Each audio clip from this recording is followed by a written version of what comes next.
में क्यों जरूरत पड़ रही है भारतीय जनता पार्टी को नीतीश कुमार के लिए ये कहने की कि प्रस्ताव आया तो विचार करेंगे?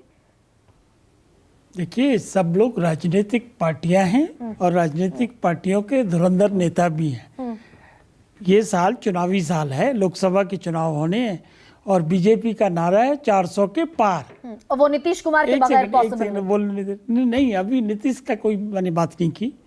और चुनाव के लिए हर तरह की रणनीति अपनाई जाती है, साम दाम दंड, और यही सिद्धांत नीतीश बाबू पे भी लागू होता है। नीतीश बाबू की जो क्रियाकलाप इस वक्त देख रहे हैं, उनसे ये साफ जाहिर है कि वो सिर्फ और सिर्फ अपनी कुर्सी बचाना चाहते हैं, इसके अलावा कुछ नहीं चाहते। जैसे कि मुख्यमंत्री किसी भी कीमत पर बने रहे, चाहे उसके लिए बीजेपी आना पाए, चाहे आरजेडी जाना पाए, चाहे विधानसभा भंग करनी पड़े। इस तरह की नीयत उनकी साफ दिख रही है तथ्यों से। उनकी मुख्यमंत्री पद पर कहाँ खतरा है?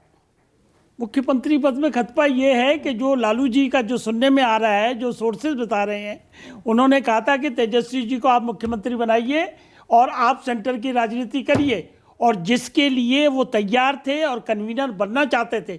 लेकिन न जाने क्या कारण हुआ, लालू जी ने कन्वीनर नहीं बनने दिया, और उसकी जो छीण है अंदर, जो उनके अंदर नीतीश बाबू के अंदर उसकी पीड़ा है, वो पीड़ा झलक रही है, और वो दबाव की राजनीति में नहीं आते हैं नीतीश बाबू।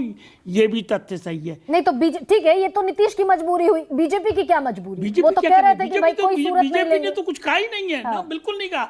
उन्होंने कहा कि अमित शाह कह रहे थे 15-20 दिन पहले, 1 महीना पहले, कि नीतीश बाबू गठबंधन के दरवाजे आपके लिए बंद हैं। उसका कारण है 400 के पार का टारगेट दे रहे हैं। अपने मन में उन्होंने टारगेट फिक्स किया है और उसके लिए क्रियाकलाप जारी है। अगर उनके अलायंस में कोई पार्टनर आता है तो क्यों नहीं लेंगे वो? हाँ, तो ये सियासी मजबूरी है ना। अरे मजबूरी नहीं होती, ये सियासत की एक चाल होती है कि अपने अलायंस को, ये लोग भी तो कर रहे हैं ना कि मोदी को हराना है तो अलायंस में हो जाइए, इकट्ठे हो जाइए, उसी के लिए प्रयासरत रहे। अरे भाई, आप तो पार्टी विद द डिफरेंस है ना, आप तो आइडियोलॉजी की बात करते हैं।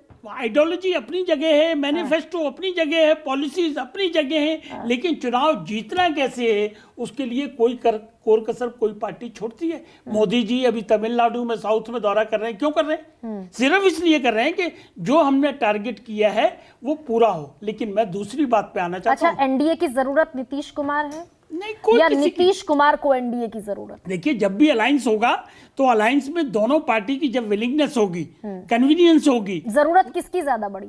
ये कौन डिसाइड करेगा किसकी जरूरत है? उनके पास तो 303 है, बीजेपी के पास 303 है। इससे बिहार में तो 17 ही है ना। बिहार में 17, तो क्या फर्क पड़ता है उससे? 17 से बढ़ के इस बार 40 भी हो सकती है। ये तो प्रयासरत रहे ना। इसमें आप चीजों को कहां ले जाना चाहते हो हमको नहीं समझ आ रहा। लेकिन हमारा संदर्भ सिर्फ एक है और सिर्फ एक है कि बिहार की जनता को लालू प्रसाद यादव के 15 साल में और नीतीश बाबू के 18 साल में क्या मिला। अच्छा, ये हमारा क्वेश्चन ये है, हमारा कंसर्न ये है। हाँ, ठीक और है। हम ये चाहते हैं। वाजपेयी जी, आपका गणित क्या कहता है? नीतीश रहेंगे या जाएंगे?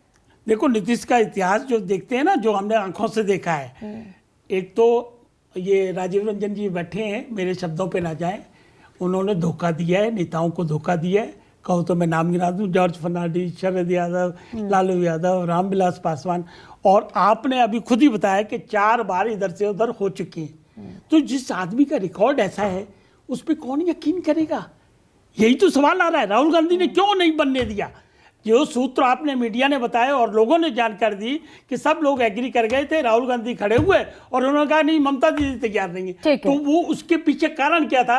नीतीश बाबू की क्रेडिबिलिटी। ठीक है, डॉक्टर नवल किशोर, क्या ये बड़ी वजह बनी अगर गए नीतीश कुमार कि भाई तेजस्वी यादव को गद्दी मिलनी थी, नीतीश कुमार को सेंट्रल पॉलिटिक्स में आना था, इधर संयोजक पद पर, कन्वीनर पर भी बात नहीं बन पाई, प्रधानमंत्री पद तो छोड़ दीजिए,